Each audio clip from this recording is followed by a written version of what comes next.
에베소서 4장 22절에서 24절입니다. 예수님이 공생애를 시작하시고 제일 먼저 하신 일이 성전을 청결케 하는 일이었습니다.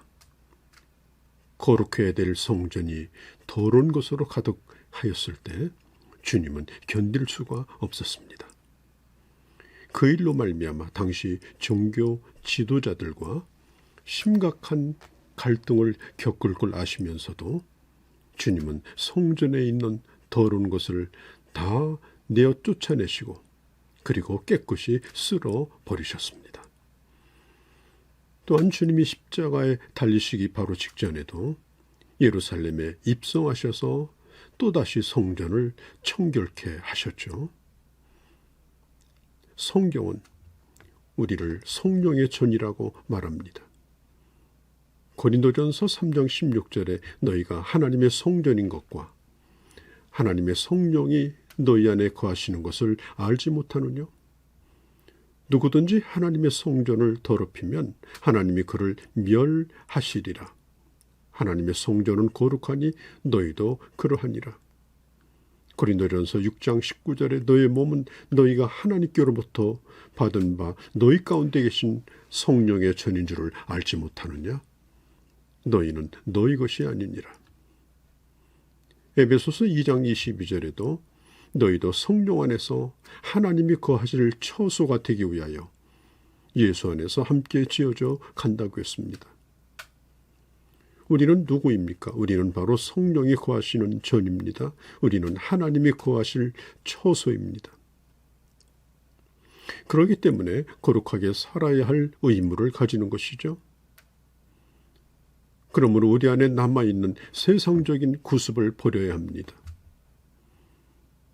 추한 것은 그 모양이라도 버리라고 말씀했습니다.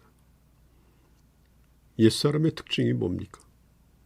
옛사람의 특징은 썩어 간다는 것입니다. 그래서 성경은 썩어져가는 구습이라고 말합니다. 우리의 육신은 계속해서 썩는 쪽으로 지속적으로 기울어집니다. 하나님은 신문대로 거두시는 분이죠. 예수 믿는 사람이 새 사람의 욕구대로 살지 아니하고 썩어질 구습을 계속 따라가면 결국은 썩어질 것을 거두게 됩니다. 허무에 빠지게 됩니다. 지금 우리가 살고 있는 이 세상은 예전보다도 훨씬 더 썩어가는 속도가 빨라졌습니다. 온통 썩는 냄새가 진동합니다. 돈만 있으면 뭐든지 다 할 수 있다는 생각이 팽배해 있습니다. 인간성은 깨어지고 마치 동물의 왕국이 되어가는 느낌입니다. 우리도 영적으로 무장하지 않고 살게 되면 언제 심각한 그런 상처를 받을지 모르는 그런 시대 가운데 있습니다. 요즘 청소년들이 얼마나 폭력적입니까? 골목이 청소년들의 어둠의 온상이 되어가고 있습니다. 학교에서도 학생들을 잘 교화시켜서 만들 생각은 하지 아니하고 그런 학생들을 학교 밖으로 쫓아냅니다. 요즘 자식들을 보고 야 순진하게 생겼다, 착하게 생겼다 그러면 부모가 기분 나빠합니다. 요즘 세상에 순진하고 착해서 뭐 하냐는 겁니다. 요령도 부릴 줄 알고 적당히 넘어가기도 하고 임기응변에 능한 사람이 되라는 것입니다. 요즘 사람들은 조급하고 이기적입니다. 모든 걸 자기 이익의 차원으로만 생각합니다. 마음에 맞지 않으면 집어던지고 발길로 차고 소리를 지릅니다. 참지 못합니다. 이런 것을 개성이 뚜렷하고 또 솔직하다 이렇게 미화시킵니다. 요즘 드라마를 보면 몰염치에 가까운 행각들을 아름다운 포장으로 안방 극장에서 보여주고 있지 않습니까? 이 세상은 우리 안에 있는 옛사람을 자극하는 것으로 가득 찹니다. 그런 정보들이 끊임없이 들어옵니다. 썩어가는 그 마지막은 죽음의 길이 될 것입니다. 자, 차 운전을 하고 가다가 도무지 상식에 못 미치는 사람을 가끔 만나죠. 그럴 때 우리 속에서 무슨 생각이 듭니까? 겉으로는 참으면서도 내가 예수 안 믿었으면 너 같은 건 벌써 한 방에 날라들었다. 날라간다. 너는 멍이 들었다. 속으로 말하죠. 이런 것들이 내 자신도 함께 썩어가고 있다는 사실을 명심하셔야 합니다. 성경은 말합니다. 이 썩는 곳으로 끌고 가는 것이 바로 뭐냐? 이게 바로 욕심입니다.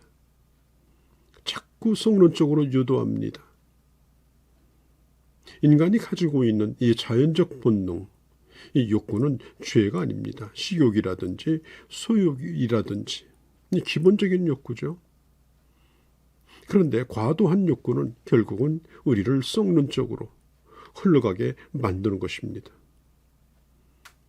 자, 처음에는 인간을 이롭게 하자고 시작한 이 과학, 그것이 이제는 대량 살상을 할 수 있는 무기를 만드는 쪽으로 가지 않습니까?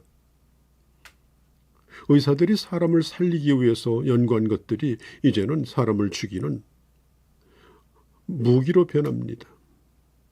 인간을 병에서 건지는 일에 쓰여지는 것이 아니라 병균을 대량으로 만들어서 그것으로 대량 살상을 하는 무기로 삼습니다.